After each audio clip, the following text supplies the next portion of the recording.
আমার কাছে হঠাৎ করে মনে হলো যে এই কথাটা আমাদের দেশের জনগণকে জানানো উচিত। আমরা কত আদৌ পিছিয়ে আছি।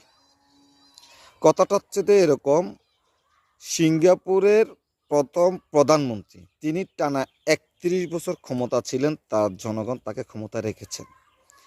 সে ৩১ বছর ক্ষমতা থেকে সিঙ্গাপুরটাকে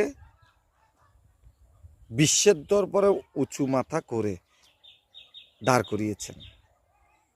কিন্তু আমরা বিগত ৫৪-৫৫ বছরেও আমরা উঁচু মাথা বলতে কি বুঝি সেটা আমাদের দেশের রাজনৈতিক দলগুলো এখন পর্যন্ত আমাদেরকে বুঝতে দেয় নাই। আমাদেরকে এখন পর্যন্ত বুঝিয়ে রাখছে যে আমরা এই হতদরিদ্র নিম্নমানের মানুষ, কিছু দিলে আমরা খুশি।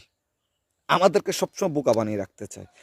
একজন সিঙ্গাপুরের প্রধানমন্ত্রী তিনি প্রমাণ করে গেছেন যে একটা দেশের জন্য সৎ নেতৃত্বে, সৎ নেতাই দেশকে সুন্দর করে বিশ্বের কাছে মাথা উঁচু করে দাঁড় করিয়ে দিয়ে যেতে পারেন।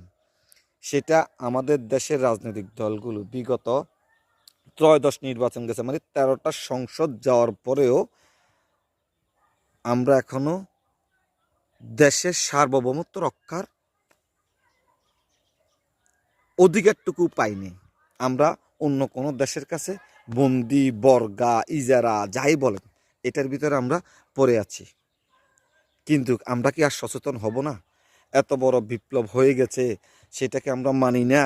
এত বড় এই এত মানুষ শহীদ হয়েছে, এত মানুষ দেশের জন্য প্রাণ দিয়েছে। ৭১ আর ২৪ দুইটাই আমার তুলনায় প্রায় ৭১-এর জায়গায় ৭১, দেশকে নিজের করে নেওয়া, ২৪-এর জায়গায় নিজের স্বাধীনতা নেওয়া।